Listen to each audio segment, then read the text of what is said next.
This is Aloo Gobi, how to prepare the spices. So I've got kind of my own garam masala, which I'll mix with store-bought curry powders and things like that to, just give it my own touch, and also just add a little bit of personalization and flavor. I actually like it. So I do this in a cast iron pan, which I actually go on about medium heat, but I've started it on hot, and I'll probably regret that. And then I keep a lot of my spicy spices here. So, I'm going through cardamom can be used in the Aloo Gobi, but I tend not to. It gets a little bit too much like a breakfast cereal. But what I do like is the coriander is nice. Cumin I put in a lot of my dishes, whether it be Mexican or Indian. Black pepper, and it adds a certain touch that I really like. So I think those are the three that I'm going to use in this: coriander, cumin, and the black pepper. So, and then there's a few other things in here. As I say, I won't use the cardamom, so I'll just put that to the side now.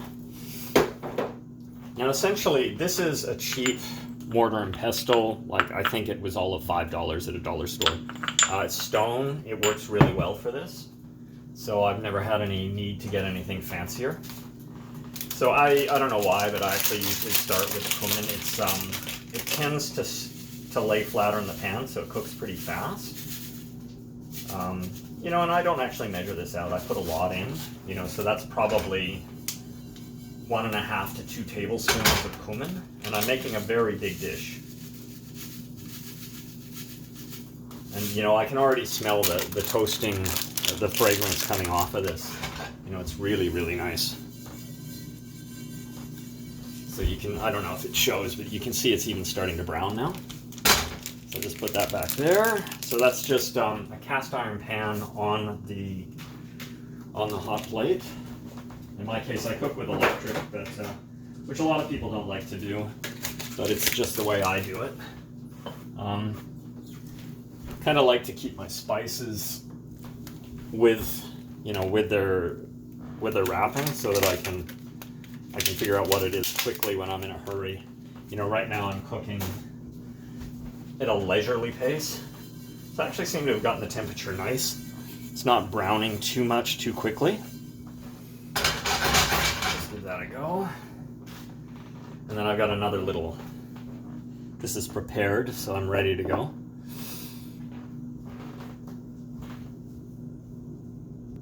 Okay, I actually just paused there for a second, but here I'm going to show you how the cauliflower is going in the oven. So you can probably hear that just going away. And it's starting to brown on the edges. The bottom of it will be caramelizing nicely. And then in here, I can probably go a little hotter with that. You can kind of see the smoke coming off it though. So this is kind of like a savory cast iron pan. So I've got it on medium heat, but all of these things are a little bit different. So that cauliflower is in there probably for 40 minutes. So I'll check it when, I'll probably check it again before the timer goes off, but just in case I forget. And I'm often cooking more than one dish at a time, so it's good to, just stay on top of it. So I'll just put this back here. I think that works.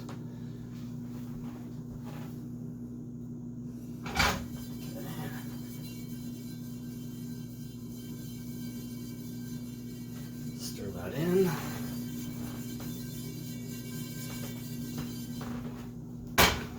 Maybe get a bit more heat because, these rounder ones, like the coriander and the black pepper, will actually be a little more difficult to cook through. So I actually just crank that up a little bit. So I'm just trying to figure out where I put my... So I've got in here, I've got a nice little curry powder that I'll use as well as my own garam masala. So, and with a lot of these dishes, I don't just use my own spices. You just can't replicate a lot of the flavors that you'll get from some of the more authentic spices, but it's nice to add a bit of touch and flair. Okay, I just left it for a little while so you didn't have to go through the boredom of watching this brown up.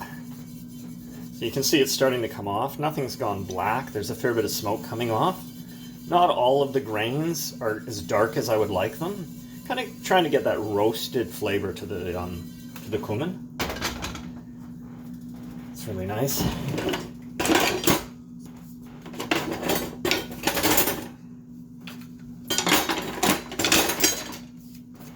A few of you may have noticed that I don't have particularly expensive cooking equipment. You know, a lot of the best stuff you can find these days for relatively inexpensive amounts of money. They're just kind of out of vogue, but they often give you the best results. Okay, so just tap that down. Move this to the edge. And just dump that straight in. Give it a couple of taps. If you're careful, the trick with heat is if you apply very little pressure and for a short time, you usually don't burn. There's obvious exceptions to that. So now, put a fair bit of the coriander in. So again, probably at least a tablespoon, maybe two. This would roll out, so you can't really do a heaping tablespoon with this anyway. But I don't really measure that way. And I can already smell that kind of roasting orange flavor coming off of it. It's coriander is really fun that way. You know, the Indian dishes are great for that aromatics that they give off. So, you know, and again, this is just going to do its thing in there. And then here in the mortar and pestle, just start to do this now. Cumin's not too bad. The rounder ones, I put my hand over to stop them from jumping out. You know, everything you drop on the counter, and I don't know if you can see it, but you can start to see the smoke coming off of the ground spices. I kind of like that.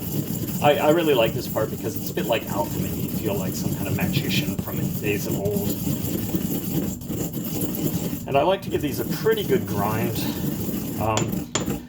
You know, the cumin, they get kind of like a string almost down the middle, like almost like a little bit of straw or something. And that's not really much fun to come across when you're eating. The texture can really put you off what you're into. You know, so for me, I like to get a fairly nice, you know, nice fine grind on things. Okay, I'm starting to see a little bit of smoke coming off of these. Coriander's a little safer because it's round. The surface contact is fairly minimal, so it doesn't brown as quickly. But you know, you don't want it to go black, and I'm starting to see some of those getting to a really nice, good toasty brown color. Then give that thing. Now once they're ground up and put in here, they're a bit difficult to tell apart. So if you're doing a dish where it's somewhat essential to you know, the sequencing of your spices, then it's not always a good idea to put them all in one container. But in this case, it doesn't matter that much what order these go in. Give that a nice go. It's kind of fun to watch these roll around a little.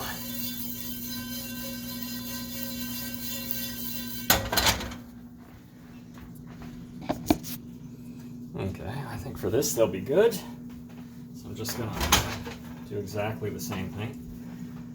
Make sure that your cloth doesn't get on the burner because it will ignite. So like if you're wearing an apron or something, it's always good to make sure you can get that apron off fast if it catches the light when you're reaching into the stove. Now I don't have much black pepper here. I don't like to put too much in because it can be overpowering, but it does add a really nice flavor to it. You know, so there's some debate about black pepper being carcinogenic if it's left cracked too long. You know, I crack it and then I put it directly in the dish where it's immersed in oils and other things. So I'm hoping that that's not really an issue with this. But, you know, if you're really conscious about, say, stomach cancer and stuff, you may not want to be cooking with the black pepper as much. And definitely only use fresh cracked pepper. I mean, that's why there is, you know, a pepper mill, is so that your pepper is fresh and you're not likely to get stomach cancer from it. So see how quickly those things hop out. So I just kind of put my fingers over this, and here, I'm actually going to move this so you can watch the pepper start to jump around. So you can see they're actually just starting to, you know, probably swell up, change shape. I'm going to give those a quick rinse around.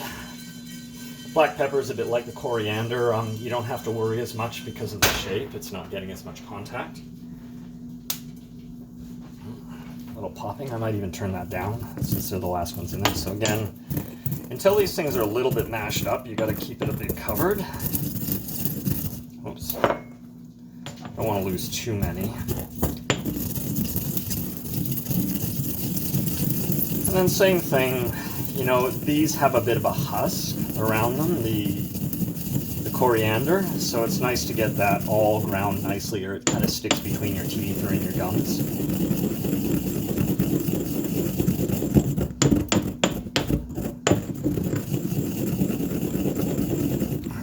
Don't forget about the pepper, get it nicely done.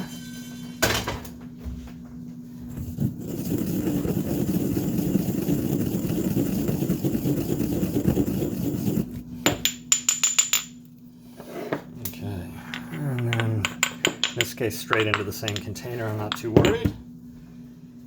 And I'm going to turn this right off. I think you've got the gist of how it goes. You know, the next step will be obviously pouring that into the pesto, grinding it up. So thank you for watching.